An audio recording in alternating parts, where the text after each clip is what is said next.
Hello po! Magluluto tayo ngayon ng masarap na tinola. Ayan. Saktong-sakto yan. So naglagay lang po tayo dito ng konting cooking oil. Painitin lang po natin yan. At ang una nating ilalagay is ang ating luya. Ayan. Depende po sa inyo kung gaano karaming luya. Ayan. Sa akin mga 2 thumbs ng luya. Ayan. So igigisa lang natin siya. Mga 1 to 2 minutes. Ayan. And then isunod na po natin yung 1/4 chicken. Ayan. Ito po yung sa akin puro breast fillet.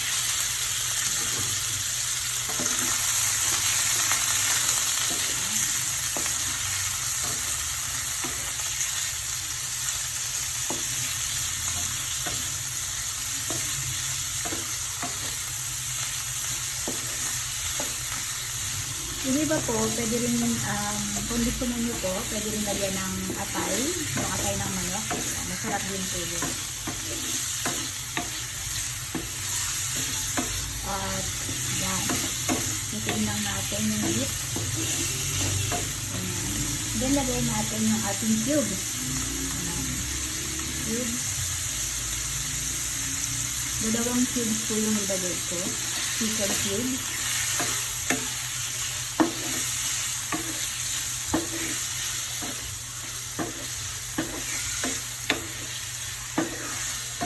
Hintayin lang po natin na mahalo yung chicken cube sa ating chicken. Ayan. Pag nag-dissolve na po yan, na-coat na po yung ating chicken.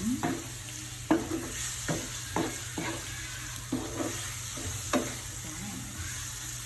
Ayan natin na-dissolve.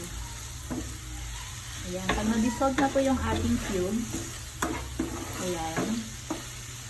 And then, lagyan na po natin siya ng 2 cups of water po muna yung ilalagay natin. So, tansya-tansya na lang po ng water. Kung gusto nyo po ng maraming sabaw, so pwedeng dagdagan pa natin mamaya. Ayan.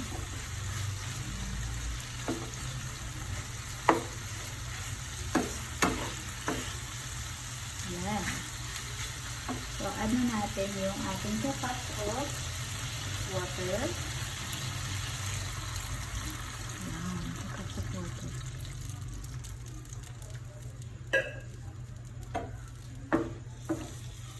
Ayan. Sa akin po, ayan, lalagay ko rin yung sibuyas. Ayan. Pwede rin kung isabay nyo sa paggisa, pero ako kasi ganyan yung way ko ng pagluto ng tinola. And then, takpan lang po natin ang ating tinola. Antayin natin siyang kumulo. Yan, after mga 10 to 15 minutes. Balikan natin siya. Ayan, after 15 minutes, so kumukulo na. Ilagay na po natin ang ating papaya. Ayan, papaya. Sarap. Masarap yung maraming gulay. Diba po? Yan.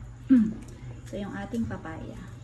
Yung kalahating papaya lang po. Diba may papaya na bibili sa palengke? Yung tamang sukat lang. Yung kalahati lang po ang aking kinuha. Next, takpan ulit natin siya ng mga after 5 minutes. Then, balikan natin siya after 5 minutes. Ayan. So, after 5 minutes, kumukulo na siya. Isunod naman natin ang ating paminta. Yan po. Paminta. Pamintang durog. Yan. Yan ating paminta. Halo lang natin siya. At lagay na po natin ang ating dahon ng sili. Ayan. Yung dahon ng sili po, ay sorry. Ano po ito? Sa palengke may nabibili po mga kalahating tangkay. Ayun, kalahating tangkay, kalahating tali. Ayan. Kalahating tali po ng ating dahon ng sili. Ayan. Ito po yung traditional na tinola. Ayan yung sahog niya. Ayan. And then, lagyan na rin po natin siya ng yung siling haba, pampabango. Ayan. Lagay na natin dyan. And pakuluan pa natin siya ng mga 5 minutes pa. Ayan. Tikman lang po natin.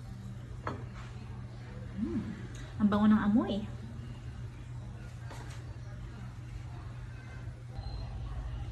Ayan. So, after 5 minutes, yan na ang ating masarap na tinola.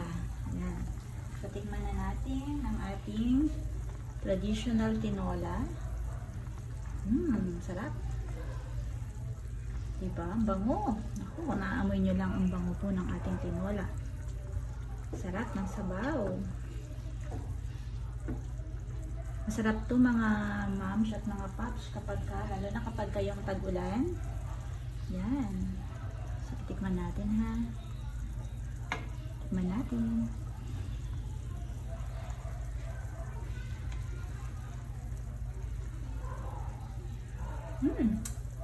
Ang sarap na sabaw. Chicken na chicken.